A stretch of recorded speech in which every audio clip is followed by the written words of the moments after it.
No Jumper, coolest podcast in the world. And today I'm connecting with somebody, very big fan of the journalism that you've been doing over the last couple years. Meghann Cuniff is in the building. Thanks for having me so much. Yeah, very, very excited to meet you.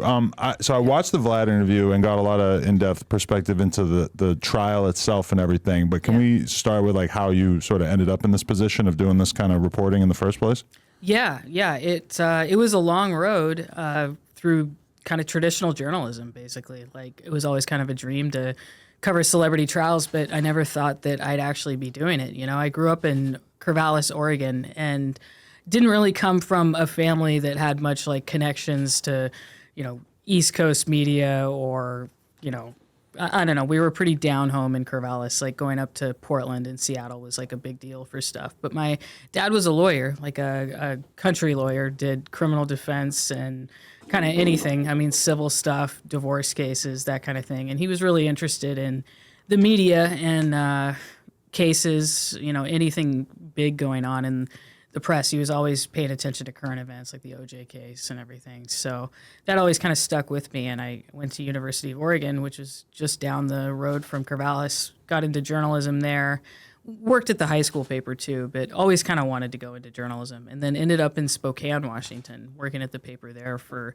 like 6 or 7 years. And that was kind of where I got my start. Not kind of, that was totally where I got my start. What would your media diet have been like in college?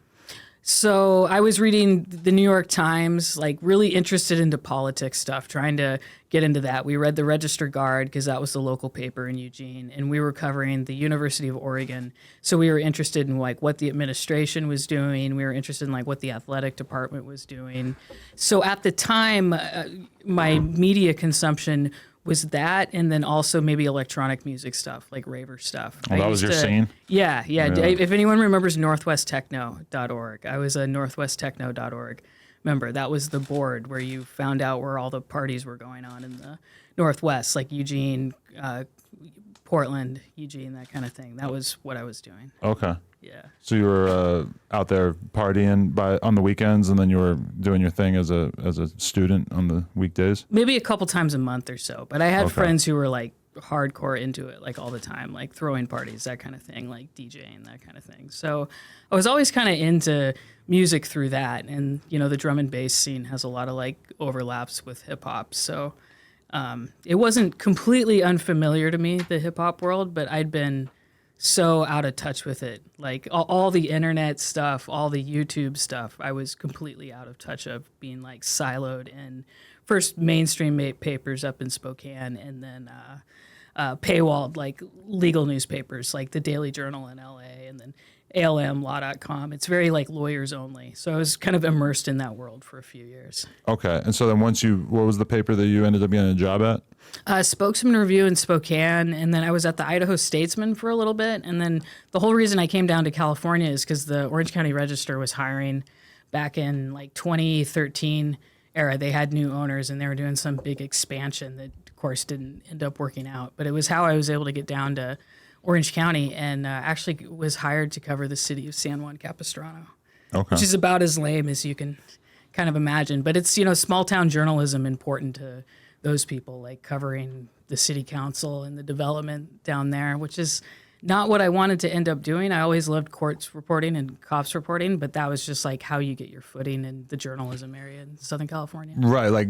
doing a lot of this more dry type of stuff, did that sort of push you in the direction of like, oh, I would eventually like to be reporting on stuff that's more viral or high profile? Or Yeah. Eventually, like after being in siloed in the like law.com paywalled legal era, I was always like, there's so much interesting stuff that we're covering in litigation and what the lawyers are doing. It seems like we should have more mainstream attention on this. So that was why I went to Law and Crime News, was because it was a chance to kind of combine traditional legal affairs reporting with like mainstream cases, and that was how I covered Tory Lanez. Oh, really? Okay. Yeah. So you were working for Law and Crime News. What kind of business is that? Yeah, it's Law and Crime Network. Everybody knows Law and Crime Network. So the YouTube channel, that was who you were working for. Okay, I didn't realize that. And they have a website that at the time it was technically separate operations. They've combined them now, but it was a pretty shoestring operation in that they had a small staff, and it was just like, hey, come cover trials on the West Coast. So this is before they, because they have like 5 million subscribers now, and they have like 80,000 people watching YNW Melly's trial. The last time I tuned into it, which is kind of astounding.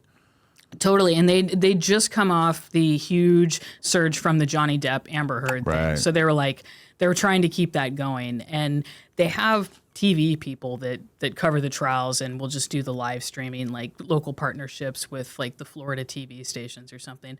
But they wanted to build up the website and have like more coverage out on the West Coast. So I was like, hey, that's me. Right. Okay. And so you started, one of the first things they put you on was covering the Tory Lanez trial. And was this the first thing you ever did that was like hip hop adjacent? It was actually coming up here to cover Harvey Weinstein and then Danny Masterson. And the first hip hop trial that I covered was actually Cardi B down in Santa Ana when she got sued over her album art by the guy who was pretending to go down on her while she was holding a Corona bottle, right? Yeah. And that was just a totally silly, like stupid case. I mean, you can't even compare it to the Tory Lanez case in terms of like seriousness. But Cardi B didn't have to show up or anything? Oh, she was there. She technically didn't have to, but a lot of the times in these civil cases, it's like so personal for them that they want to be there. And the lawyers tell them it looks good for them to be there. So yeah, she was there. I think it was a 4-day trial. She was there every day and she testified too. So that was pretty awesome. And there was it's actually across the street from a high school, the courthouse is, and they all realized Cardi B was there. So it was just like bigger and bigger crowds every day. Wow. Like, there was some kid asking her to homecoming and stuff. It was funny. It was very like lighthearted, you know. So the kids just start slowly gravitating over to the courthouse trying to get a glimpse? Yeah, totally. Huge crowd. Like I have a video of her leaving the courthouse and there's just like this walking mob of students around her. Like people like shouting stuff at her and everything. And it was just a funny case to cover. So that was my first experience with hip hop, you know, blogs and being like reposted by them and them taking my photos and that kind of thing. Right, yeah, because I mean, I didn't really notice it until the Tory Lanez trial, but what was that like to like, after having done all this stuff that is very, very professional, and then all of a sudden you're in this world where any tweet that you might put up might become a World Star post or academics post or whatever, and then all of a sudden you just have so many more eyeballs on you, right? Yeah, it was overwhelming at first, and it kind of took me a while to realize it was going on too, because you know you can't have your phone out in the courtroom, right? And then when you get out, you're trying to just update, so you don't have time to look through all your notifications. But it was kind of like, where am I getting all these followers from? I think it was like the second or third day I got 3,000 followers in like an hour and a half. Like go in and then go out, and I have 3,000 more followers, and I'm like, okay, where are all these people coming from? And I think it's like the Shade Room, like you guys, like everybody was just posting like screenshots of the tweets and stuff, and I was just like, wow, this is like crazy interest in this. Yeah, I mean, like, I think I followed you at a certain point because it was just like, oh, I have no idea who this woman is, but she's doing really good investigative stuff into what's going on in this trial, and I'm supposed to be paying attention to the trial. And when I look at different hip hop meme pages or whatever, they're basically just, you know, reposting stuff that you were saying. So all of a sudden people just start tapping in. You just seem like incredibly useful to people in that moment, right? Yeah, and it just seemed like I feel like I can absorb stuff pretty well in the courtroom. Like I covered the best trial actually ever that I covered was a couple months before that. It was in federal court. Vanessa Bryant's lawsuit over the against LA County over the photos that they took of Kobe Bryant and Gianna Bryant and the other victims in that helicopter crash. That was a really, really good trial. And there was good in what sense? Just the lawyers were really, really excellent. The topic was crazy, and all the testimony was just like you felt like every word of the testimony was really, really important. And that was handwritten notes only. So I felt like I had practice, like absorbing everything. Like even if you're not even able to write down every single quote, if you take notes in a way where you go back and look over the notes, you can almost kind of replay the testimony in your head. It starts to come back to you. Right. Like it's buried somewhere in your recollection. And it's this like forgotten art of having to actually write things down and remember things, and you don't have like a video that you can just be referring back to. Yeah, exactly. And it's so much more serious with the no cameras, no laptops in the courtroom. I mean, it's annoying and it's not good for public access, but it just brings such a more like almost solemn feeling to the proceedings. So, and then I always say that my background covering like convenience store robberies up in Spokane, like being the 2 p.m. to 11 p.m. reporter in Spokane, and you've got to write a 5-inch story about freeway crash that killed 2 people. It's like you just learn how to like quickly convey information. So when you go into a testimony, you know, hear opening statements, you can come out and say, here's what happened in opening statements. The prosecutor's first words before he got before the jury were "dance, bitch," and just go into kind of a chronology of what he said, whereas other people might come out and say, and this is what I noticed on the first day, that so many of the hip hop blogs, their biggest headline from the first day of opening statements was that Tory's lawyer had said something about Meghann, like also sleeping with DaBaby or something.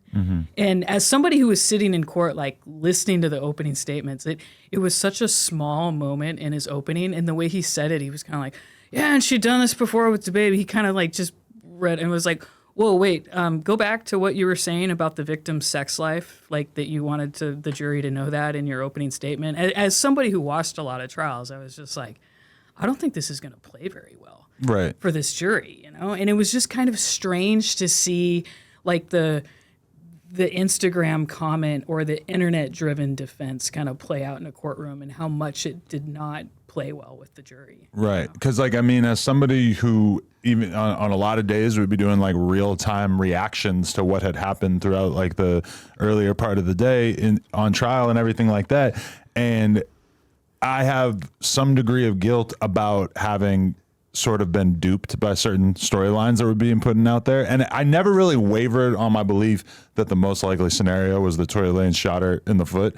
But there was definitely moments where, you know, certain narratives were kind of being pushed by his team or the media that kind of had me saying things that gave a little bit too much credence to certain things that now to me seem like blatant disinformation that, to be honest, he pretty much like masterfully deployed, you know, like even though he didn't ultimately prevail, I don't think I've ever seen anyone do a better job of creating just like a cloud of mystery around a situation by putting out so many different narratives, right? Yeah, it was interesting to me how focused he was on that. And like even right now, the statement that he just put out on his Instagram page is so obviously a reaction to that New York Post or New York Daily News, I think it was the New York Post, had an anonymous source saying that, you know, he's scared to death and he's afraid for his life in prison. So the voicemail that he just put out from prison was obviously to refute that, just to show that he's and they a good created spirit. Sort of like an animated phone graphic to use with it, like the way that they do the lyric visualizers for when artists put out songs and stuff. And it's just like he's shown a dedication to trying to craft the public narrative that you very rarely see, where a lot of times when people get into these situations, they just go quiet and they let their legal team handle it, and they'll do interviews, but they won't say anything about it. I mean, he was putting out coded messages to the fans, even in his music videos and stuff. It's really stuff that you've like never seen before. Totally. And that was just the focus on that, and I almost wonder, there's such a disconnect between what he was doing and what was actually going to happen in the courtroom, because it seems like anybody who was like familiar with trials and how things worked, it didn't look good for him already. And then all this public relations and internet stuff, it's like it's not going to come into the courtroom. And that's why after the conviction is when I really started feeling like the heat online from all his fans, because the masses had kind of died down and they were still there. But it was just bizarre to me, because I'm like, he's been convicted. Like, this is over. Like, all the energy that they spent on all this post-conviction stuff should have been put on a better trial, because, I mean, I just think he was ill-served by his decision to switch out Sean Hawley and then go with George McDesian at the last minute, because he wanted somebody to embrace the Kelsey Kelsey Shotter defense. But it's like, this is a really serious case. And I mean, the idea that after he was convicted, he wasn't just totally screwed and was going to go to prison for a few years. I mean, he wasn't going to get a new trial. He's not going to get one now. You just wonder about, you know, how prepared was he for it, and how clueless are these people about the justice system? It's kind of weird. Yeah, and I mean, recently I seen it in the news, I don't know how verified this information was, but the idea that he basically could have pled out to like, what was it, a year or 2 years? I did. Vlad's source said 4 years. And then I heard from Alex Bott, the prosecutor, said he was pretty sure that they didn't offer a plea on it, but that also he wasn't the prosecutor on it from the very beginning. So I haven't gotten a confirmation on whether there was any kind of plea from Kathy Ta. But then I've also heard from a credible source that it was 3 years, that he was offered 3 years. And the idea that he wasn't offered any kind of plea deal, I think is hard to believe. But, you know, I can see, I mean, the idea of going to prison for 3 years doesn't sound very fun either, but it's just the the circumstances that he was facing and then what he's facing now. And then I'm not sure how much of it is puffery and how much of it is just, do they not understand the system? But I saw a TMZ article that said, his lawyers are working round the clock to try to get him out or try to do an appellate motion over his bail pending appeal. And it's like, okay, I mean, in the end, TMZ is just kind of appealing to the dumbest people out there. But like working round the clock, what are they doing? He's kind of screwed. They're losing sleep. Like you want us to believe that they're just not sleeping because they're working so hard. So what are they doing? It's like, so if they're working around the clock, and that article published 2 days ago, we should definitely be seeing something filed right now. It's just TMZ blowing smoke. But, right. Like, yes. Earlier today, I was doing the podcast with my two co-hosts, Brig Baby and Desto Dub, and they're not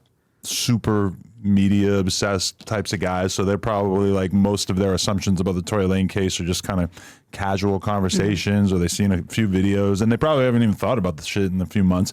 But I mentioned that I was interviewing you, and they both, when I said that I believed that yes, he shot her in the foot, that they kind of looked at me as if I was a conspiracy theorist, or as if they were surprised that I was going along with the mainstream narrative on this, which, I mean, I've had the same experience when people realize that I got vaccinated, and they're like, or when people realize I voted for Joe Biden, where it's like these things that seem extremely logical and rational to me are very easily cast in this like extremely suspicious anti-expert light that kind of, and I remember once, like when Trump got arrested, or when Trump got arrested, well, I guess that has happened as well. When Trump got elected, that there was just like a lot of people that I respect saying, the bad thing about this is not just the fact that he's president, it's that it's going to normalize lying. Yeah. And with Tory Lanez, I feel like I've seen that better than in a different part of society than I've probably ever seen it anywhere else. That like, the conspiracy mindset has certainly been advanced in hip hop a lot by this whole thing. And the attacking the messenger too, like the attacking of journalists. And there's kind of a whole crowd that sees this and actually thinks that I should be like embarrassed because Tory Lanez insulted me or something. And I just look back at like journalists that I admire, a columnist for the Miami Herald, Carl Hyacin, on his website actually writes that one of his proudest moments was when a member of the Board of Commissioners who he had been writing about actually issued a resolution condemning his work and just thought it was like a real badge of honor. So it's like, I mean, the whole googly-eyed bitch thing, the whole him like just taking such a target on me, it was weird, but it also seemed very Trumpian. Although we should be clear that it's not like attacking journalists began with Trump. I mean, Democrats do it. It's been going on for a long time. But just the whole, instead of focusing on the facts, focus on the person who's presenting the facts and like try to attack them and like demean them. Right, 100%. And I mean, calling you that on his part, it really does the opposite of what he might have been trying to do there. Because to me, as someone who knew Tory Lanez before this and thought he was an asshole, but like a tolerable asshole, like not an asshole who I had a reason to like speak publicly about, that very much is in the line with the character that I've seen him express throughout this whole trial. And that was just a very confusing move to me, because it's like, I mean, I would hope that we could kind of agree, especially in a solemn moment after you've been found guilty, that to attack the physical appearance of a reporter, and to me, a reporter who's mostly been pretty fair to him. That's what I've thought. Like the biggest thing that I've noticed is the attack and the heat really happened after the trial, because up until the very moment he was convicted, I think people thought that he could be acquitted, and they were all reading my reporting too. And then it might have been afterward, because I did some candid interviews afterward where I said, I thought from the beginning that I thought he'd be found guilty, that his his jail call to Kelsey didn't look good. But then also the post-conviction coverage that I did, because his lawyers and what he did with his PR campaign and then his motion for new trial, trying to recuse the judge, it was so unusual. And there wasn't really anyone else who was covering it like I was. So I think that like really caught their attention. And so they felt like they needed to somehow discredit me through that. But it was just kind of funny how they went about doing it. And especially at the point where he has his last words in court be that, or some of his last words in court be that. And how verified is that? Because you weren't 100% sure if this happened at first when you tweeted about it, right? Yeah, I didn't hear it, but one of his fans online who had direct contacts in the courtroom tweeted it out, and that's how I first heard about it. And I was like, okay, so is that what he said? It makes sense. Like, and I believed it like the second that I saw the tweet, but I wanted to get other confirmation, so I just emailed the DA's office, like Alex Bott and Kathy Ta, and was like, hey, did you guys hear this at all? And Alex Bott's like, oh yeah, several deputies heard him say that. He said it's conflicting reports on whether he actually said my name, but the way he was looking over at me and stuff, it's like he had to have been saying that. Right. The way his fans were kind of celebrating that. And I think some people were worried that I was going to be upset about it, but other people were just like, you realize this is like, I mean, he just insists on trying to make me like a household name on these hip hop blogs. And, Which, from your perspective, is probably kind of helpful, right? I mean, I might as well ride the wave. Like I was a little like in the beginning, what do I do with this kind of thing? Because I don't want to just be like the hip hop legal reporter. And everyone's always, not everyone, but like two people will comment, oh, she's a culture vulture or something. It's like, and Welcome to the club.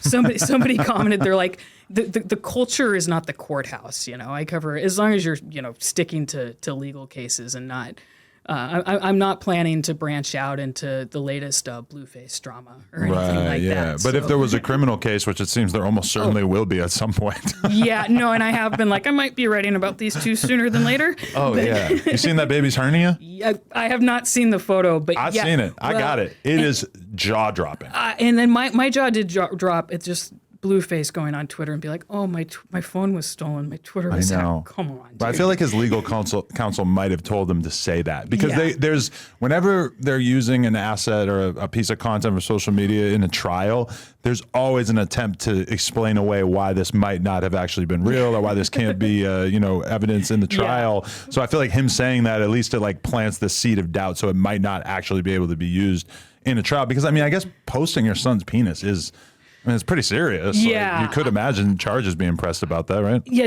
I was like, I can't believe I know so much about these people. And I actually had to go and I Googled Chrisine just to see how old she is, because I have empathy for her. And I liked Tamika Mallory had a nice Instagram post about how just trying to be helpful for her, and just dumping on people in situations like that, like, just doesn't help. And I was reminded of my aunt, actually, in Corvallis, Oregon, started a place called Old Mill Center for Children and Families that like aims to help people who are in situations like that, who are completely overwhelmed, have no parenting skills whatsoever, but in the end, like they love their kid and they want to learn how to be good parents. And can we give them resources to try to do this? So I kind of come from a background that's more that than just, oh, let's make social media posts mocking these people and like speculating about the kid crying and stuff. Right. So it's kind of weird to see that stuff play out. And I feel like I've been, especially in the last few months, just because my social media algorithms kind of put it all in my face.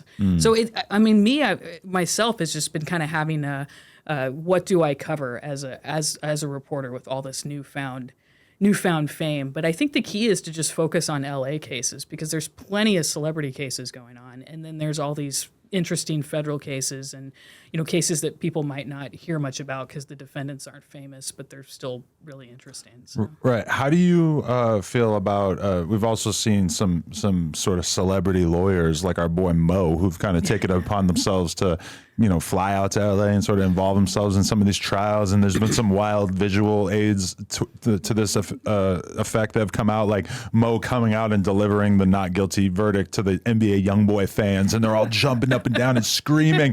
And it's kind of wild for people who, grew up throughout the 90s and stuff, who saw the legal system as mostly being a pretty boring thing. Yeah. And like, the OJ trial in comparison was pretty tame compared to a lot of this.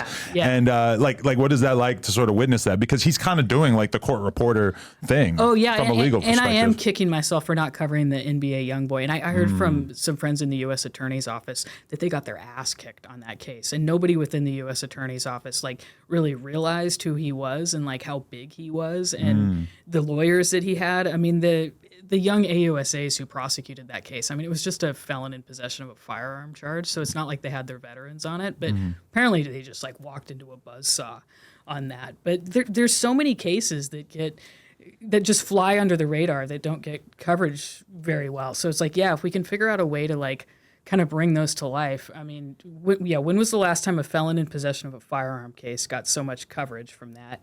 And then I was just thinking about the judge's house arrest order for Kenneth Petty. I mean, these LA federal judges have like really no scrutiny except for the lawyers who appear in front of them. Of course, everybody kind of talks in their own circles, but the lawyers are like ethically bound to not say anything publicly about these cases or about the judges. So you kind of have a duty as a journalist to like try to bring some light to these cases. And I think the lawyers who go in and the law tube crowd is interesting, and there's definitely obviously a market for it, but the lawyers I know are way too busy to just be talking on YouTube like that. And it would be seen as like pretty low class and almost unethical to be talking about cases like that. Right. And Mo's monetization scheme long term is that basically he will represent you when you sue your employer for a slip and fall or like an underpaid, overtime case or whatever, which is pretty funny. Like the same way that like an OnlyFans model seeks out attention to drive people back to her OnlyFans, he's seeking attention through these trials, hoping that he'll be at the front of your mind when you decide that you want to sue Wendy's for not paying you for overtime or whatever. It's an interesting profession, and it's so unregulated, especially like we've seen in California. I mean, there's just so many different types of lawyers. And with, Tom Girardi from the Real Housewives of Beverly Hills crowd, he basically ran the California State Bar for years and was, very influential on judge elections. And he was a huge crook. Right. And he was ripping off all sorts of people. So just the lawyers who spring up and are just like, oh, I'm a lawyer. And I think society still has a big deference to lawyers. I mean, you want to defer to lawyers. It's why you hire them. I mean, and I still hear it. It's like, well, Meghan's not a lawyer. It's like, well, yeah, I'd like to think if I was a lawyer, I'd be practicing law. Right. Not writing about other people who practice law. But I mean, the one thing that has come up, and I think both me and Vlad and maybe academics have all kind of separately said this about Mo, lawyer for workers, if you're confused with who we're talking about, is that it seems like, at least to our perspective, that he might be dealing with a little bit of audience capture issues where it seems like he kind of takes the side of the rapper more often than not, which seems a little odd in certain cases, like the Tory Lanez thing, because it's like, yes, I understand that is the perspective that is going to be popular with your audience. Yeah. You got your audience from the rap crowd, not the battered women crowd, which to the extent that exists. So it's kind of like it helps him to represent Tory Lanez because a lot of Tory Lanez fans are just going to click off and stop following you if you seem to be taking an anti-Tory Lanez stance. But do you think that that's like a real problem in terms of how these trials are being covered? Well, he just seems so off in some of his perceptions of it, and what he would tell people was like the main point of testimony. I mean, in the end, he was like having all those people think that Tory might be acquitted when the chances of him ever being acquitted were like really, really slim. Like hung jury, maybe, but I mean, the chance of any kind of acquittal on that was just like slim to none. So there is just kind of a puffing up of the crowd, and it's not rooted in informing the public and like the grassroots of journalism. That's why, I mean, the mainstream media gets a lot of criticism, and rightfully so. Like there's tons of problems with like East Coast bias and just the elitism in the mainstream media and what they cover and what they don't cover. But like the grassroots of how you learn to be a reporter, like working at a regional paper like the Spokesman Review, and who you call when there's a freeway accident and how you get the information and how you approach calling the victim's family. You just learn like how to approach news stories from like a public standpoint that I don't think a lot of these people have ever even thought about before. It's just kind of like sensationalizing it and getting clicks and that kind of thing. So, I mean, the true crime crowd, I have a lot of complaints about, but even just the fact that it's called true crime. Right. It's like when I was at the Spokesman Review, it was called the crime beat. Well, it was called the public safety beat because it's not like you just write about crime to write about crime. You're trying to answer a broader question of, are we safe as a community? Are we prosecuting crime in a way that makes us safer? Not just, hey, look at all this crazy stuff that happened in the local trailer park, I mean, it's kind of like taken as a given in the year 2023 that the average American woman has a unquenchable thirst for true crime lore. Do you find this urge within yourself as somebody who's been doing this professionally since before that kind of became a common meme?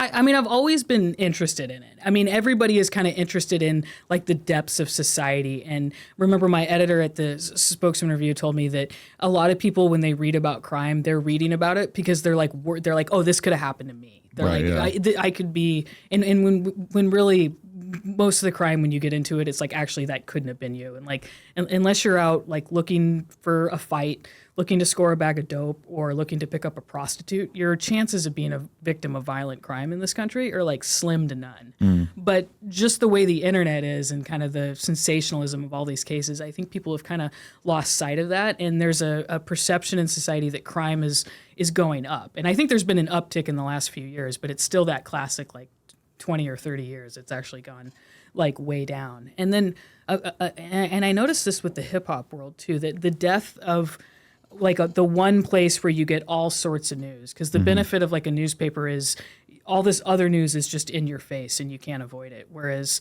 you know, if you only get your news from the Shade Room or you only get your news from No Jumper, there's just a lot of different perspectives that you're missing out on. And then the way the YouTubers kind of compete with each other, it becomes like competition instead of everyone realizing that, you know, back in the heyday, we would all work at the same newspaper and we would all go out at night and get drunk and people would hook up with each other or something. But instead it's like a big rivalry for. But a lot of people would say that, and I disagree with it quite often, that the new marketplace of ideas that we exist in is better because, you know, heterodox opinions are allowed to exist and be discussed. But I think what you see way more of is just non-experts acting like experts when it comes to everything from like, I mean, every day I log into Twitter and I see a bunch of Republican commentators who don't seem like they have any clue what they're talking about, telling me how fucked up Biden is when it comes to Ukraine or whatever. And it's just like the experts have kind of been pushed out of the discourse for not being exciting enough quite often. Yeah, it's like nerdy to be smart and it's uncool to be smart and nerdy. And it's such a siloed effect in social media. And really this whole thing, especially with just all the vitriol online in the past few months, I'm like, I just need to sign off of there, you know, instead of like living on social media. It's like try to go out in the real world. And tweet and exit out of the app. Yeah, exactly. Is something tough to pull off. Exactly. I was thinking about, I want to get back up to Yosemite National Park if I can. I'd done like a big national park tour in 2020, but I was thinking about when I first started going up there, I was reading all about the park and I read an article in I think the Fresno Bee about a guy who took troubled kids to Yosemite National Park, and he said that he would take them up to Glacier Point where there's like a view of the whole park. You've got like the valley and Half Dome and the Mist Trail, the waterfalls that lead up to Half Dome, and then Yosemite Falls over there, and he'd show it to him and just be like, this is it. Like, this is the world. Like, you can do what you want with it. And it's like, think about all the people who saw this in the very beginning, like hundreds and thousands of years ago, and decided like, we're going to climb to the top of Half Dome. And I was thinking, like, can you imagine a counselor for troubled teens opening up a web browser and going to like a message board on lipstickalley.com and being like, this is it, guys. This is the world.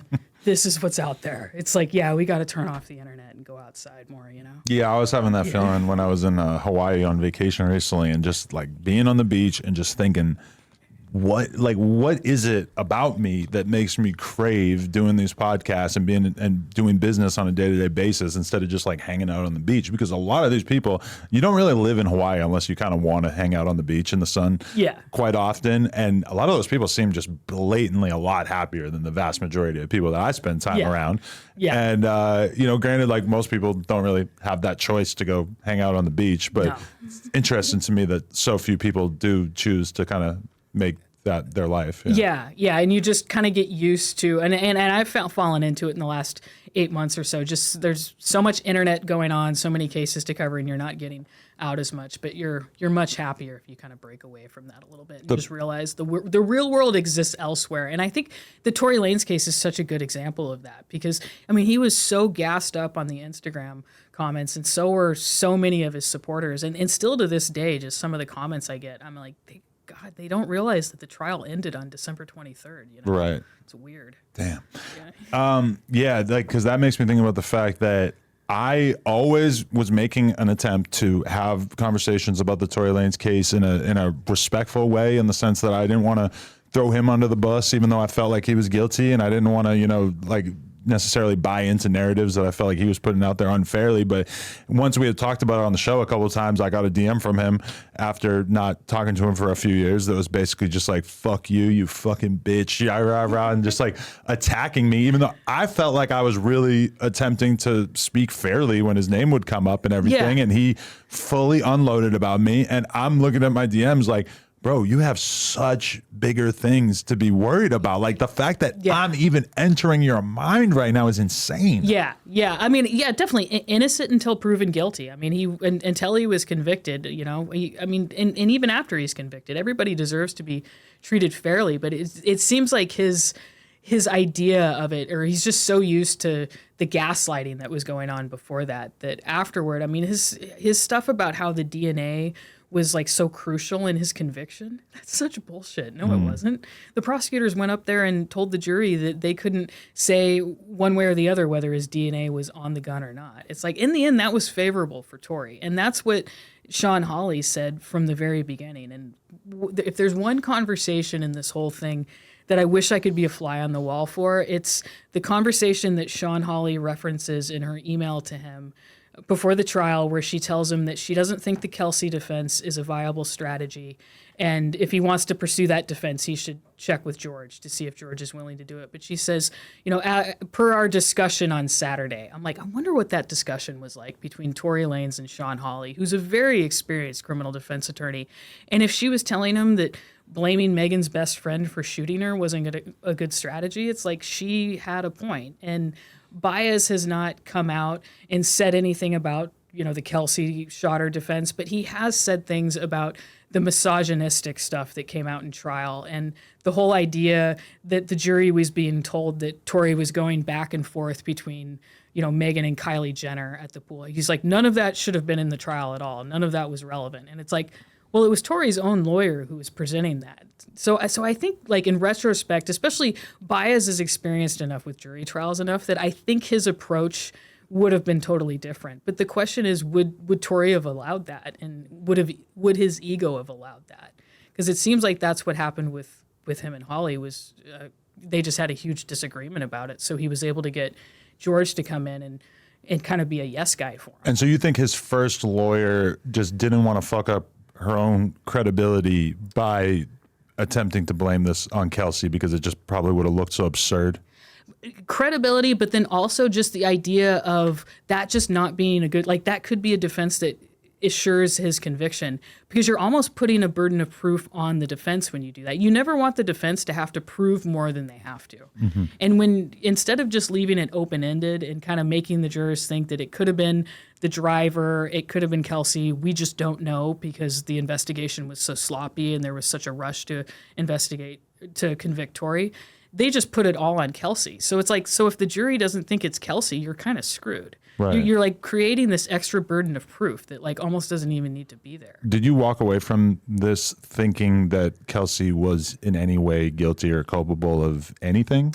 There's definitely something involving, and I think the prosecutors have said the bribery, that I need to watch that HBO Max video that came out. But I think Alex Bott says in there that Tory bribed her, that they were actually wanted to amend the charges during trial to add a bribery charge against Tory, but the judge wouldn't allow it. So, and I think that has to do with Kelsey. So her pleading the fifth and then getting immunity, I think it all had to do with the bribery and if there were any kind of payments involving that. But the thing that trips me up with that is if she was bribed, she like completely breached their contract or something when she went into that prosecutor's interview and told them everything in September. I mean, you've probably heard. But it felt like she got bribed later on, right? It could have been, but that's a pretty short window though, because it was like September 2022 when she did the interview, and then December 2022 was the trial. Right. So if the bribery happened before then,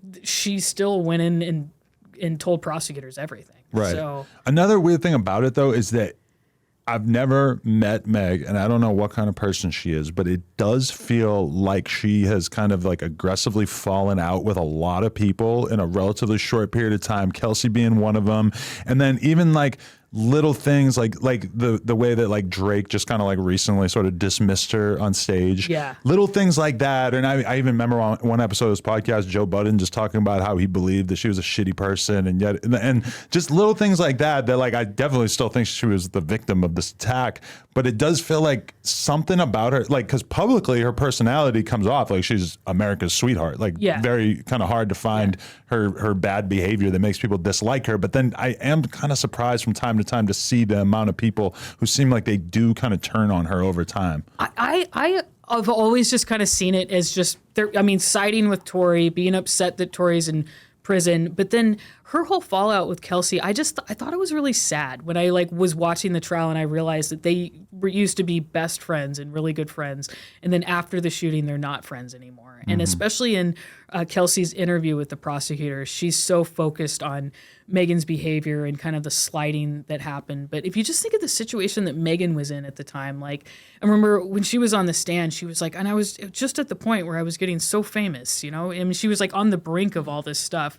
And then this happened. So you can kind of see how she'd want to like circle the wagons around her. And I guess on the one hand, it's surprising that Kelsey wouldn't be in that wagon circle with her if they've been friends for so long, but just all the drama of what happened. And I thought it was sad, and I don't know. There were so many aspects at play there that I never was just like, oh, well, she just must be a bad person. I was like, this must be so stressful for her. If you had a friend and that friend one night while you guys were out partying or whatever got shot by her boyfriend or a guy she was seeing at the time, I would just feel like that experience would bond you to her in such a way that it would take so much to drive you guys apart, because you just witnessed and were a part of her dealing with one of the most horrific things you could deal with. Yeah. It's just kind of hard to imagine the circumstances in which you would just turn your back on her, right? I remember watching the trial and thinking that the hip hop industry had to have played into this.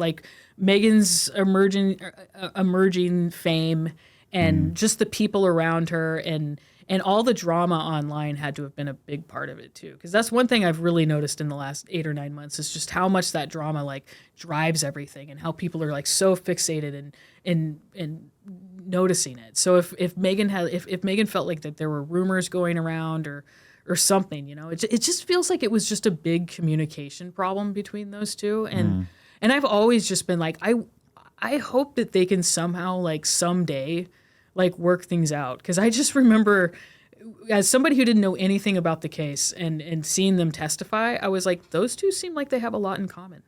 I can see why they were really good friends. I just thought it was sad what happened. I wonder if we'll ever get to hear Kelsey bare her soul and tell us what really happened. Maybe a book?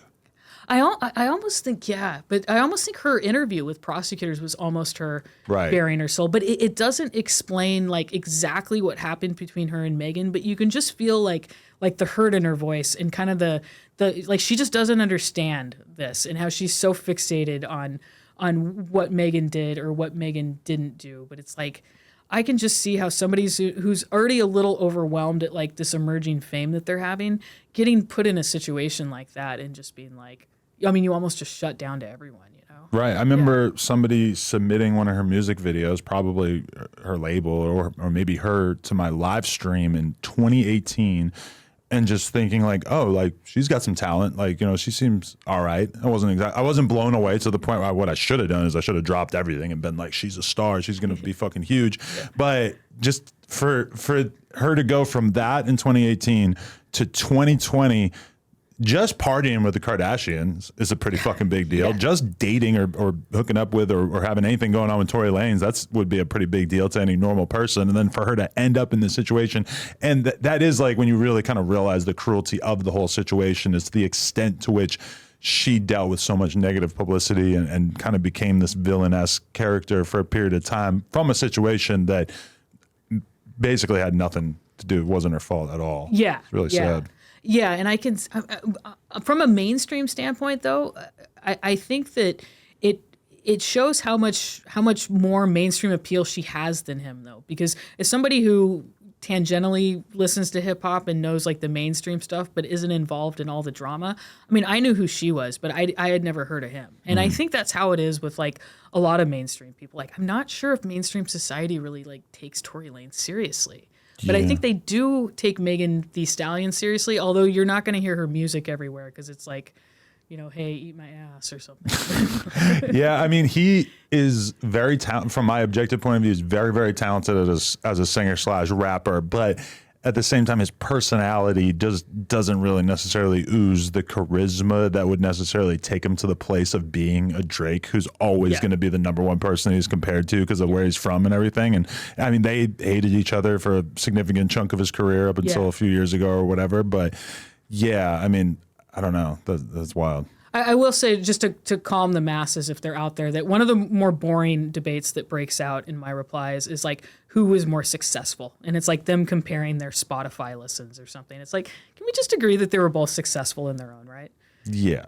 And I mean, yeah, for at least this time period, she's clearly been dramatically more successful. I mean, I don't like record sales wise and stuff. She hasn't maybe lived up to some of the hype, but I mean, she's a beloved figure. Although I wonder to what extent the Tory thing kind of damaged a lot of that, because for sure for like the rapper crowd, it probably damaged that a lot. But I think in a more mainstream sense, like she's very beloved. Yeah. I liked her NPR Tiny Desk series. I mean, I'd heard some of her songs before, but I listened to her Tiny Desk concert a while back and was like, wow, this is awesome. Like how talented she is. I'm ashamed of the extent to which I enjoy the Tiny Desk series. Me and my girl and my kid watch the Post Malone one all the time. Oh, nice. It sounds way better than those same songs sound on Spotify. Gosh, I just looked up a case of his, and actually I heard about it from you guys. His ex-girlfriend who was trying to get some kind of settlement or something, departure settlement from him, and the law firm actually sued her.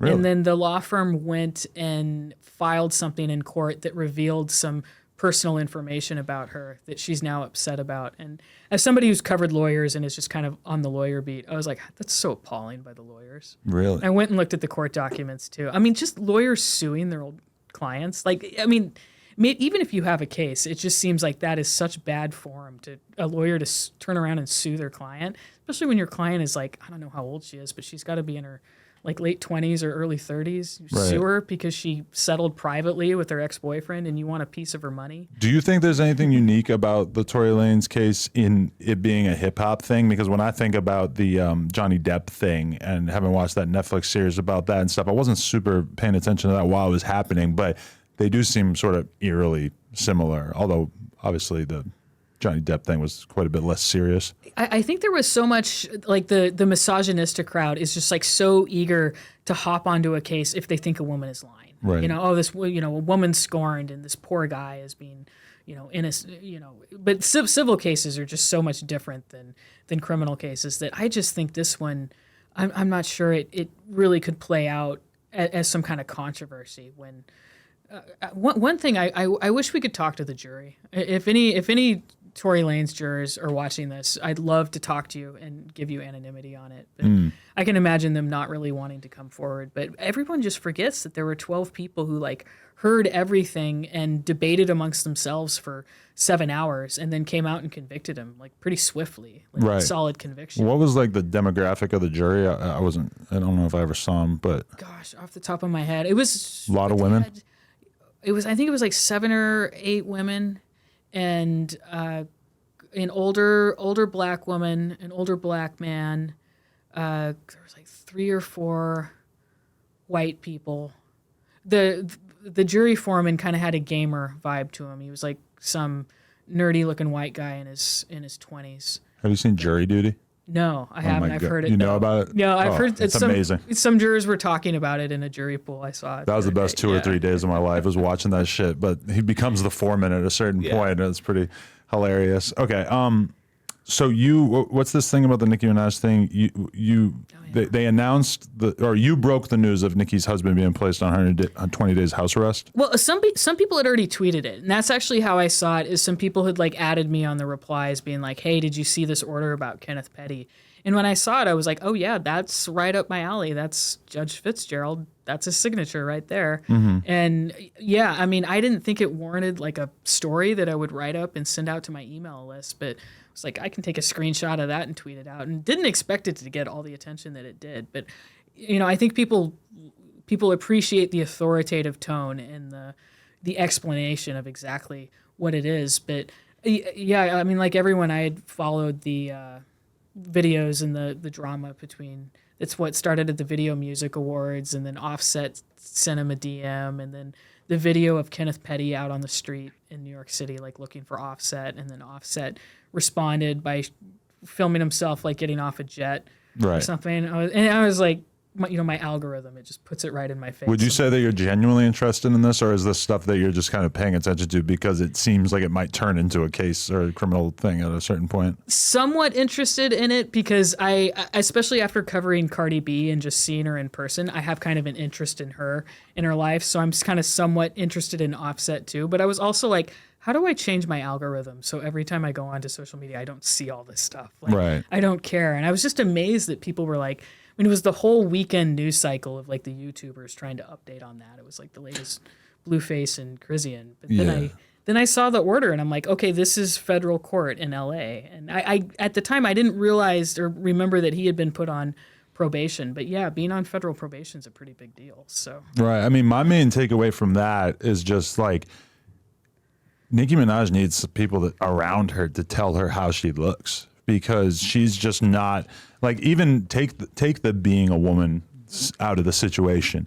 If you're Jay-Z and you're standing outside, yapping in your phone, talking about how tough you are, it's just not going to come off good. And granted, she didn't do that, but she was like very much co-signing it. And like, she's at Queen Bee Radio, whatever, with like a bunch of goons in the room and stuff. And it's just like, when you're a woman at your age, nobody wants to see you putting out this sort of image. And even as a guy, like nobody wants to see this, especially when you're at the top of the game. And Cardi B and Offset are doing a good job of looking kind of unbothered and just sort of being, happy and successful together. And for some reason, Nicki Minaj is just full of this like anger, and maybe it's kind of working in terms of pushing the album, but I feel like most people are kind of laughing at her. Well, and behind the scenes, people had to have been like, okay, you don't want to go to court for this, because it's important to note that Kenneth and his lawyer just agreed to the whole thing. They waived an appearance and were like, yeah, put me on house arrest for up to Really? They just took that 120 days like nothing, huh? Yeah, so it must have been, some kind of PR stuff in mind there. I mean, if that got media attention, imagine how much media attention it would get if he actually had to go to court. He's probably not dying for people to pay more attention to his initial charges and everything, because I have seen a lot of renewed interest in that. And even today, I've seen people posting pictures of leaked photos of his victim, allegedly from whatever. And the whole idea that people were laughing at him, I mean, just objectively speaking, like from a factual standpoint, when people say that this was a grown man who was grounded and put on timeout, it's like, yeah. Right. That's an accurate way to describe it. I mean, it's a little flippant and maybe not like a professional journalistic way to describe it, but yeah, I mean, he got put on timeout. And it's weird too, because it's like throughout the course of being married to Nicki Minaj, I'm sure that he has had conversations with him that are like, you're not allowed to do this on social media, or this is a bad look, because he's always been like very, very quiet on social media. And then all of a sudden you just see him doing something that him basically being like a street thug from New York City seems like pretty much like within his realm of shit that he would like. I feel like him making that video, the more interesting thing is the fact that he hasn't made videos like that before, because that kind of seems like the real him. Yeah. And now like you're just seeing him sort of like give into his urges, and you wonder to what extent Nicki Minaj sort of said like, it's okay for you to go act like a tough guy in front of the building or whatever, because it seems like he probably wouldn't have done it if it was going to make her angry. Yeah. And I was kind of confused at it at first. I'm like, so do they think that Offset is just like around the corner or something? and then the video, I mean, objectively speaking, it is pretty hilarious that Offset was actually like on some private jet going to go see Deion Sanders or something when that happened. It's like, you're not going to find me on the street corner here. But just that it's opened me up to the whole world of like celebrity gossip bleeding into like a court case or something. Right. So for somebody like me, I heard years ago, like, oh, Danny Masterson is being charged with some sexual assault or rape, and didn't really think much of it. And then all of it comes out that he got how many years? 30. And it's 30 to life. So that means he's eligible for parole after 30 years. Right. And it actually could be a little bit sooner, because he's 47. And apparently there's elderly release program, compassionate release. So by the time he's like 72 or something, he might be able to petition for release because he's so old. What was it about this trial that got him such an unbelievable sentence? Because typically when you hear about people being convicted of rape charges and stuff, you hear about them getting 5 years or something more like that, and not 30. It would depend on like what the actual rape charge was, but this was first degree forcible rape, which was like the most serious. And it 20 years ago, but because there were multiple counts, the statute of limitations didn't apply. Really? So it was enhancing circumstance of multiple victims and 2 counts of forcible rape, and each one carries 15 years to life. So like everyone who was in the press row who was covering it thought that he would get 30 years. I mean, we originally thought it was 45 because it was 3 charges, but he was only convicted on 2. How much evidence was there? Like, was there anything in particular that really stood out to you that really made it seem like a sure thing he was going to get found guilty? The biggest thing was 2004, one of his victims did report it to the police. So there's kind of this narrative that it took them forever to report it, and they kind of conspired together at the end. But one of them definitely reported it in 2004. And then there was actually a non-disclosure agreement that she signed with Danny and his lawyer. And I think Danny paid like $300 or almost $500,000 or something. And the judge cited that too at sentencing. And used that against him. Yeah, said that was a lot of money to pay for an incident that apparently, supposedly didn't happen. And then also the victims all testified, but they each had somebody that they told about. They told that they'd reported the rape to earlier, like right after it happened. So they had like corroborating witnesses through that. But one interesting angle of it, though, is the police department, the LA Police Department's like relationship with Scientology, because it was a question of how could she have reported this in 2004, and it kind of just got buried, and that hasn't been exposed really well. But there's all this talk about the relationship the Church of Scientology has with LAPD and especially the Hollywood precinct, but there wasn't much urgency to their investigation in 2004. There were like all these kind of problems with it. And so they think that the Church of Scientology might have some sway over the police department, huh? Yeah, just how their big presence in Hollywood, they've got so much money. And it's funny because, I mean, it's hard. I think it's hard for people to take the Church of Scientology seriously. I mean, everybody boat, for sure, yeah. Like, and if you're on Twitter, there's a account, Film the Police LA. I don't know if you ever see him, but he was filming the police in LA, and he has a whole explanation about how he had to stand right in front of the Scientology building door to get everyone in at the angle that he needed to get in. But one of the security guards said something to him, and this was a few months ago. So he's just been kind of on a war against Scientology ever since. Like when he's around their building, he'll film them and just make fun of them and, urge people not to talk to him. Don't go there. It's a cult. So It seems like that's that's the most social media you see about them. I mean, nobody takes them seriously at all.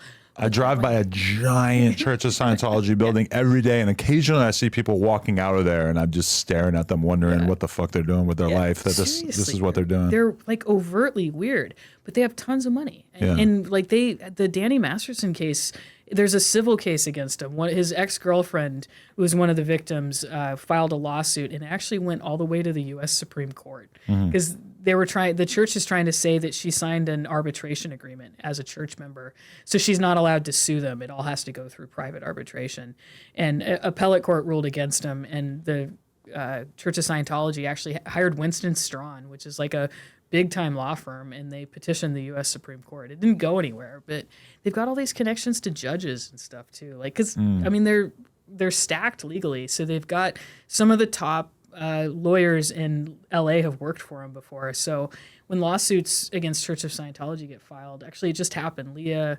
Remini's lawsuit was originally assigned to a judge who then recused herself, and it's because her husband used to do legal work for the church. And Danny Masterson is still in good standings with the Church of Scientology, I think as far so. as you know? Yeah, it's interesting to see how they're going to deal with the fallout from this, because legally they've circled the wagons around him, and he's a second-generation member, too. His mom had all her kids born into it. That sounds like he's a child abuse survivor as far as I'm concerned. Well, and I have empathy for people who grew up in it. There's a YouTube channel that's pretty big, Growing Up in Scientology, but he has a big channel about that. And he runs a group to try to help people like get out of it and Yeah, Right. growing up in a cult like that. No, I've seen some fucking great YouTube content, like sort of pointing out moments in interviews of where, like, where Scientology people will not say the things that they actually believe or kind of dance around answering. Because once you fully get into the shit, they just start telling you about all this crazy intergalactic shit that you then have to deny publicly.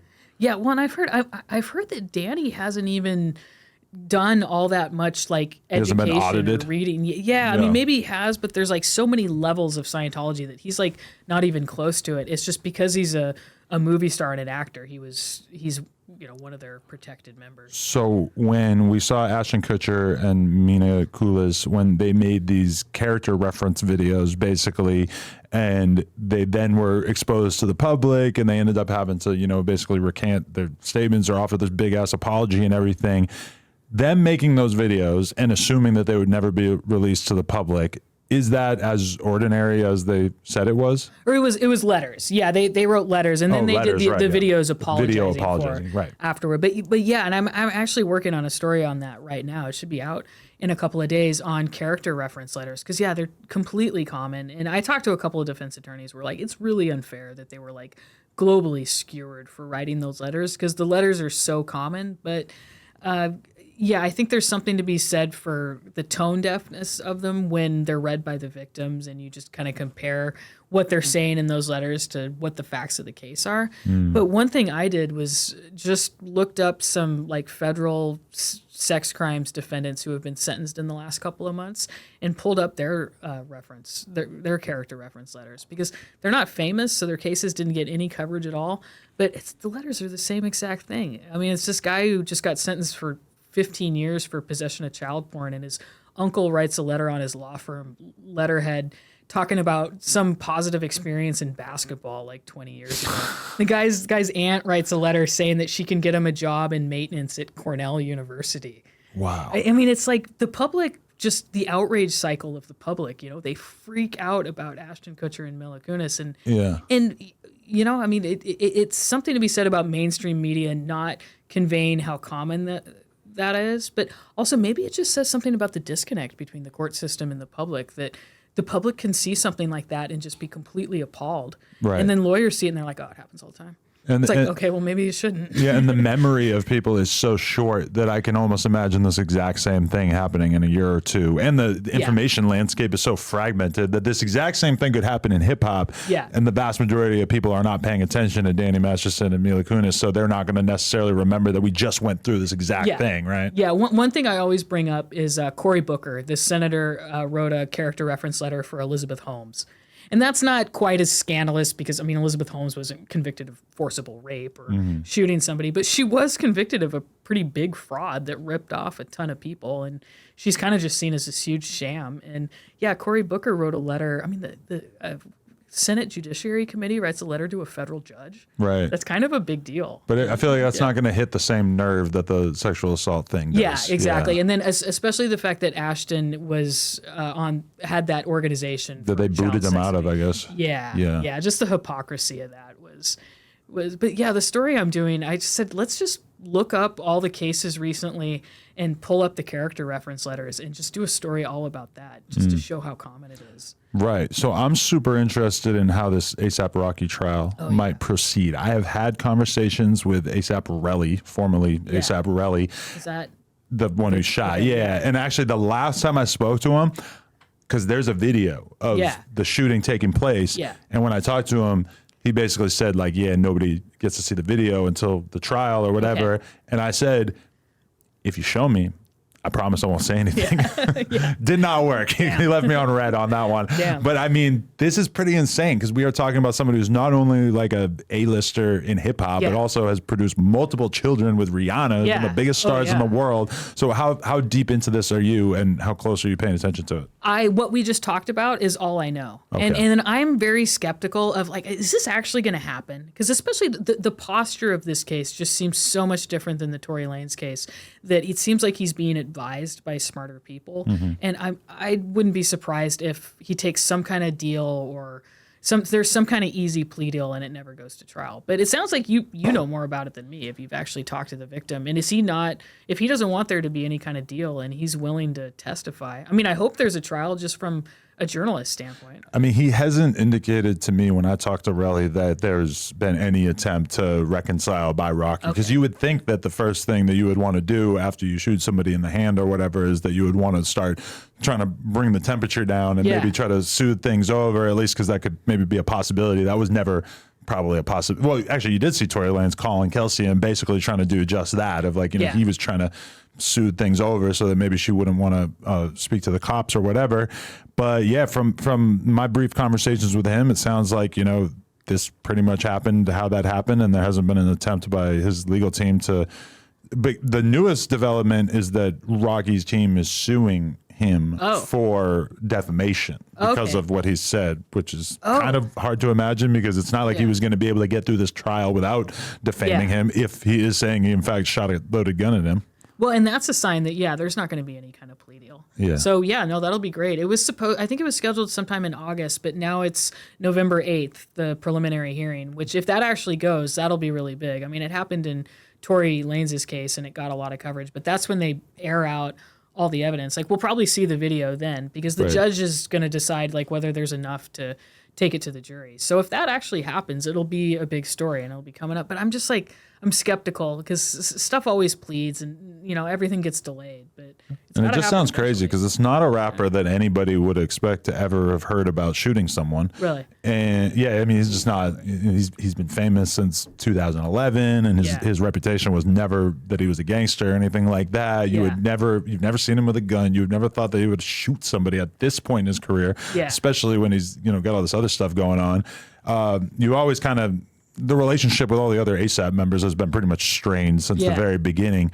But I mean, if I actually get to see a video of ASAP Rocky shooting a gun at somebody, my jaw is probably not going to leave the floor for a few days. I have nothing against them, but I also just kind of hate the idea of celebrities being able to get away with the worst behavior because of the fact that they're celebrities, because so many people are just going to, that's kind of what I got from my conversation with Relly when I talked to him about it, is that he's just of the perspective that Rocky treats everybody in his life like total shit and that they all just deal with it because they're all trying to get something from him. And I don't know. There's a little part of me that's like, okay, he should get what he deserves in this whole thing. The one person I talked to about this a short while ago who does PR for situations like that was like, I wouldn't be surprised if that settles beforehand. I mean, if you just see the photo blitz that he's on right now, young stay-at-home dad kind of thing, doting father, like the photos of him and Rihanna that are coming out, like his PR team or his legal team has to be working on something, but maybe not. And maybe November 8th will happen and there's this preliminary hearing and then there'll be a trial. So yeah, that'd be great. I mean, they always say reporters should vote your job on things, right? So right. You definitely want there to be a trial. Yeah, it is kind of weird to be in the media, which we both are to some extent, and there's a little part of your brain that you don't want to really like formally acknowledge that gets kind of happy when a crazy shooting between two famous rappers happens because it's like, well, this is a lot of stuff for us to talk about for the next couple of years. Yeah. And right now it's kind of quiet. I mean, the ASAP Rocky might be the next biggest thing. There's that, Post Malone lawsuit, but civil cases are always just like kind of harder and kind of weirder to cover than criminal cases, because especially with civil cases, I feel like it's so much the lawyers' personalities involved and lawyers kind of at each other. So criminal cases are really where it's at. But one big one that's coming up is early next year in federal court, LA federal court. It'll be the Mexican mafia guys who were accused of running the drug run in the jail, the LA County jail. Like Fox Landa Rodriguez is a full-fledged Mexican mafia member who's going on trial. And then there were some younger, like lower ranking, like Sereños who were under him who have been caught up in it. But one of his co-defendants is a lawyer. Actually, he was on trial last year and it was a hung jury, but he's a lawyer for the Mexican mafia and he's accused of like drug possession and like running secret notes between the state prisons and like Supermax in Colorado, because all these Mexican mafia members are locked up and can't have contact with anybody, but they need to make like crucial governing decisions about like who to kill.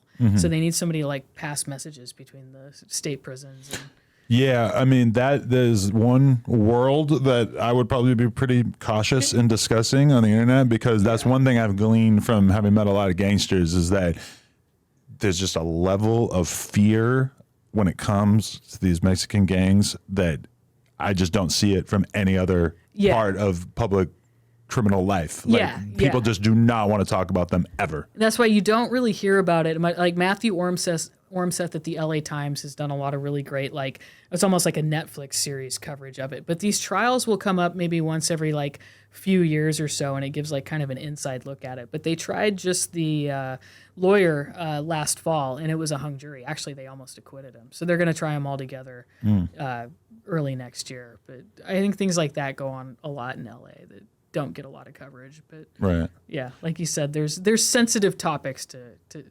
discuss there. Right. So the Johnny Depp trial took place in Delaware, right? Where is that it? It was Virginia. Virginia, right? Where it is okay, where they can film trials and broadcast on TV and everything like that. LA is not like that. It's not an option for any trial. It depends on the judge. Oh, like okay. because they did have, what was the last one that was it Robert Blake, or there was some media coverage recently, and then like Nipsey Hussle, they didn't allow filming in the courtroom, but they did have cameras in the courtroom for I think the guilt or the sentencing for it. I mean, I remember seeing some photos there. So it just completely depends on the judge. But I think a lot of courts are getting really wary of allowing any kind of streaming just because of the monetization that's going on from it, and just kind of how chaotic. Well, that's a good point too. If there's random YouTube channels who are able to make hundreds of thousands of dollars by the end of the trial, it's kind of weird for the incentives of covering this, right? Yeah. So, and then I think just the logistics of the courthouse too. Like, the courthouse isn't very technologically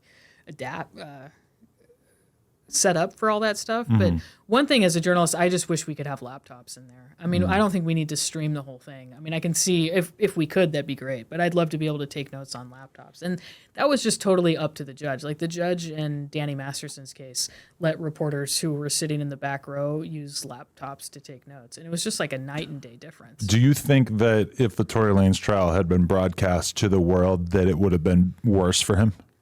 Yes. Yeah. I think because one problem with the transcripts that people have and are floating around is it just doesn't capture the tone of the trial and kind of the buffoonery and the misogynistic defense that was going on. And you know, I don't want to badmouth his lawyer too much, because in the end, I think his lawyer was just doing him a favor, because he'd come in on the case pretty late, and Tory wanted to put on the Kelsey Shotter defense, and he was willing to do that. But you know, it's hard to get up there and talk before a jury, you know, every day for 10 days and do all the questioning of witnesses and that kind of thing. So. And people's attention span is just pretty short when it comes to the written word. So as soon as you have a video clip of something explosive being said on trial, it just changes everything.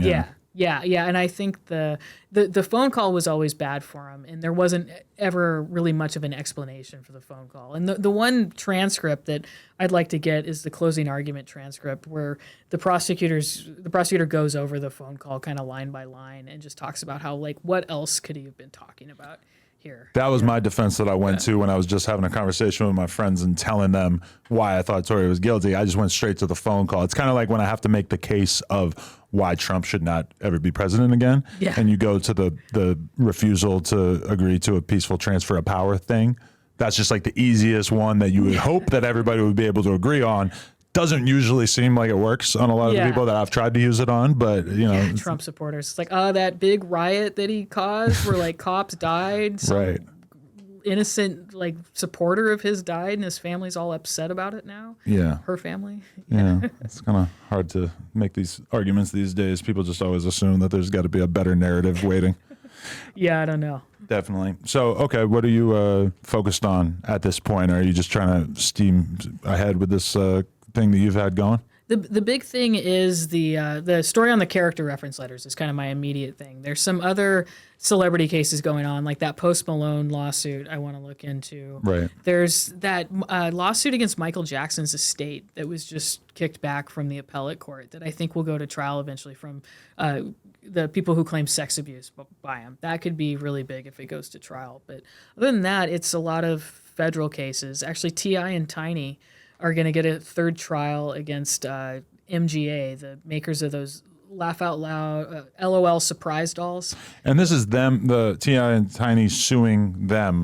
They were the doll company actually sued them first, but then they countersued. Okay. So T.I. and Tiny are the ones trying to get damages out of them, saying that the dolls are a trade dress infringement of the OMG girls. So if anyone remembers, like Zonique and Beja Rodriguez and Brianna Womack had like this girls group that I guess is they're reviving it now, but they're saying that the dolls infringed the unique trade dress of this group, and they lost at trial. And they were signed to T.I. or something? It was T.I. and Tiny like really worked on promoting them, and they were on the TV shows a lot. And, right.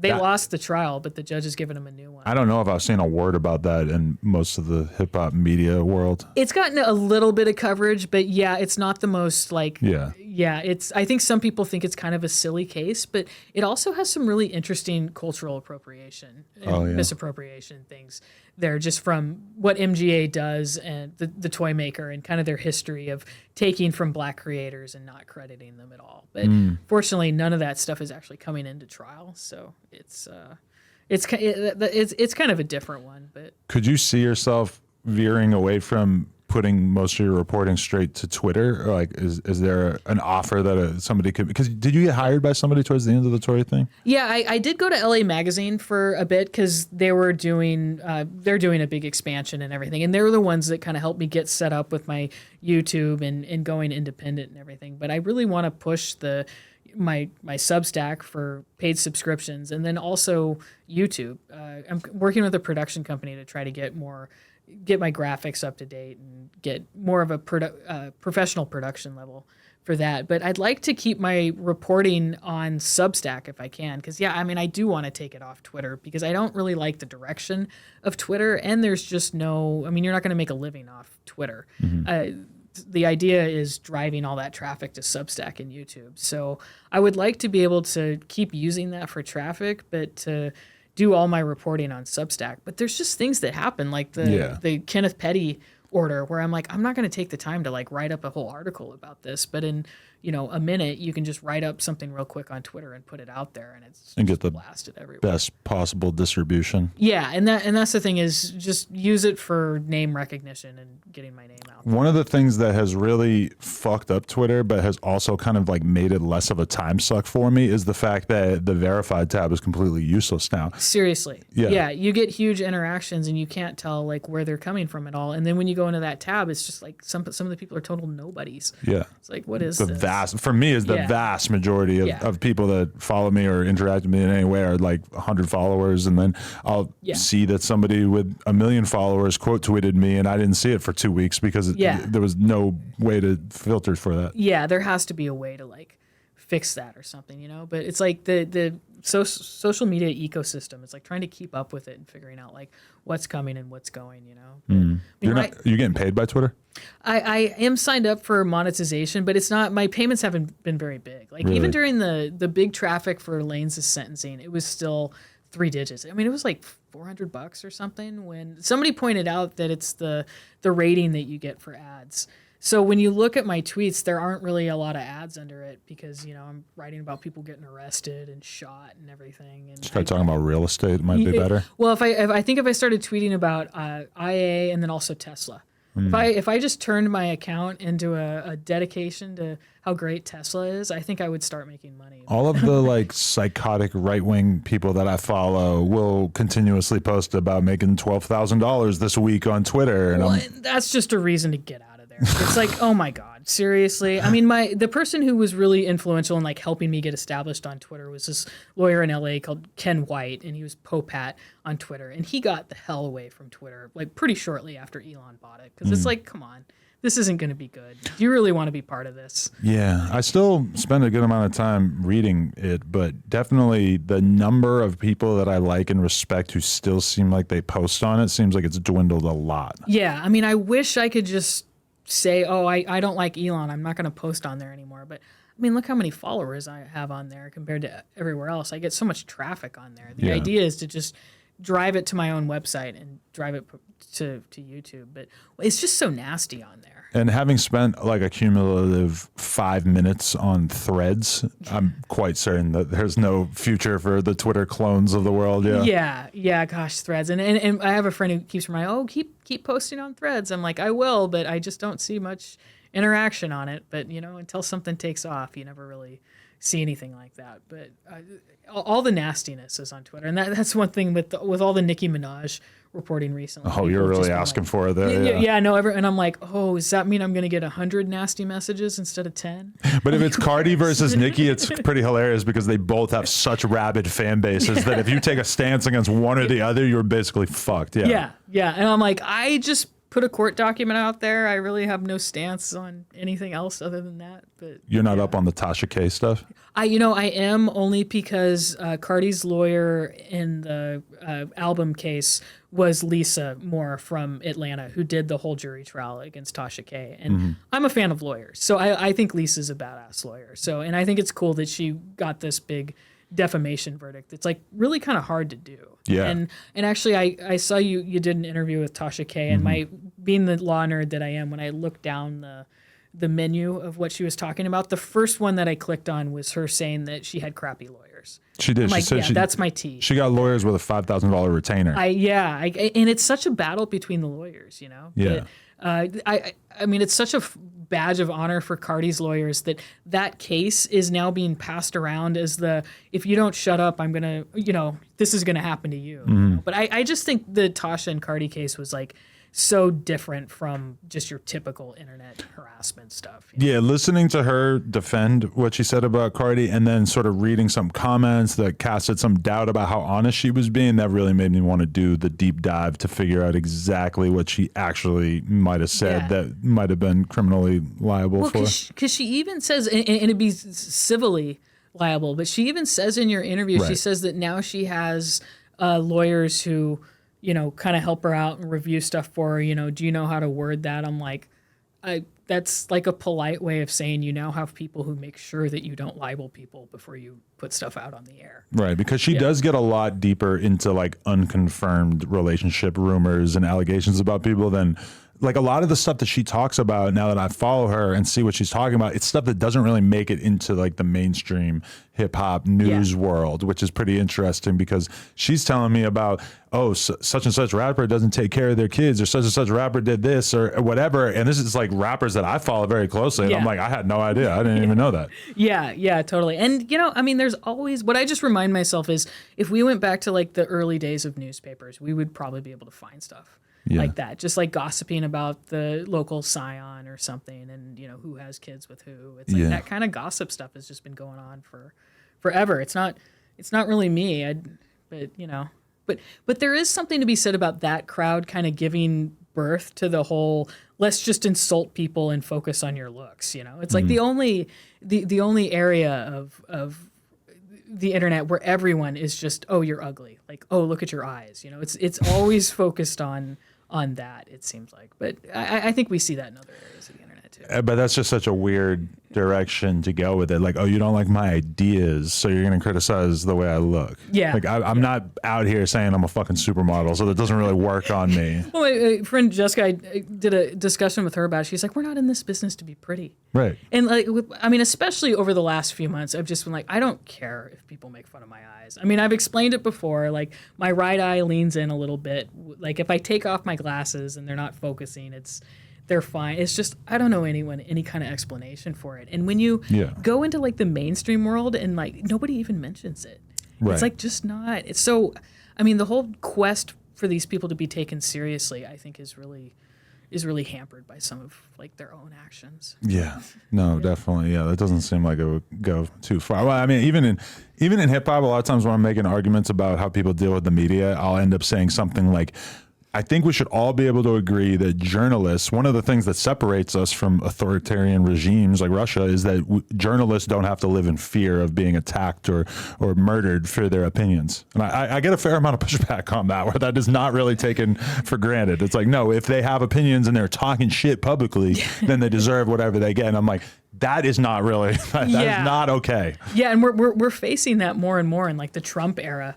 and everything. But I do think, and one thing I'm heartened by the whole Meghann the reporter experience is just how many people seem to be like relieved to have the facts. They just wanted somebody to tell them like what was going on in court and to have like a clear idea of it, you know. And they didn't want any other kind of spin on it. So I felt good about that. It made me feel good for journalism. Well, I am very thankful for your services that you've been putting out there, because it definitely makes the Twitter timeline a lot more interesting, at least when you are hard at work covering something. Yes. Yeah.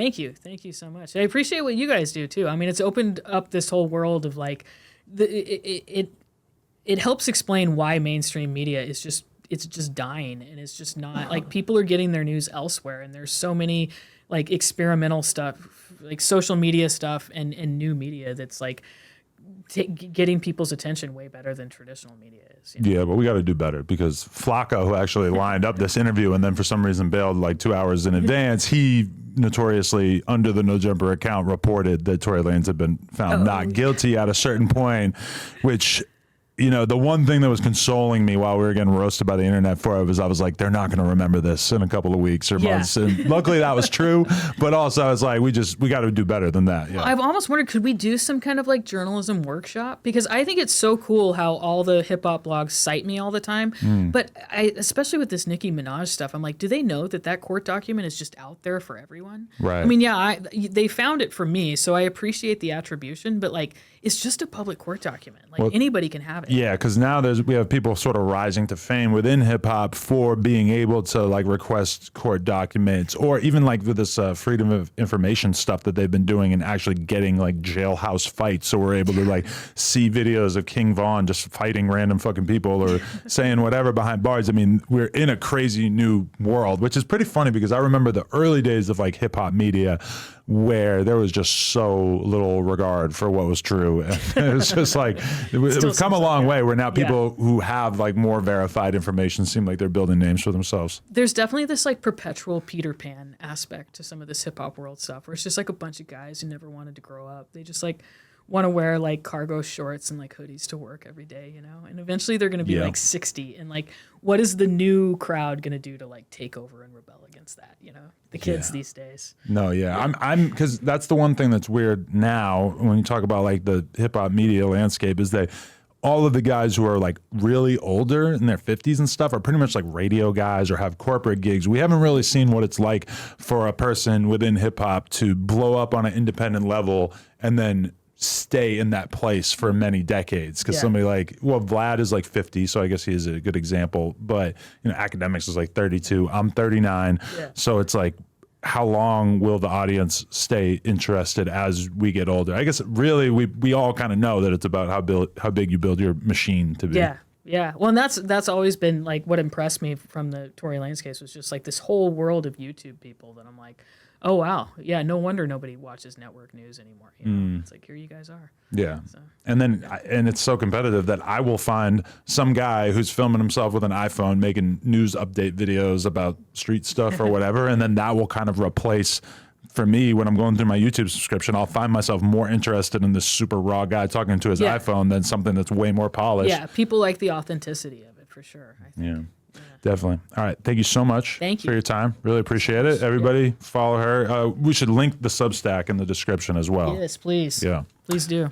Meghann. Thank you. Thank you so much. Thank you. No Jumper, coolest podcast in the world. Check us out on YouTube, TikTok, Patreon, Instagram, etc. Like, comment, and subscribe. NoJumper.com if you want to support.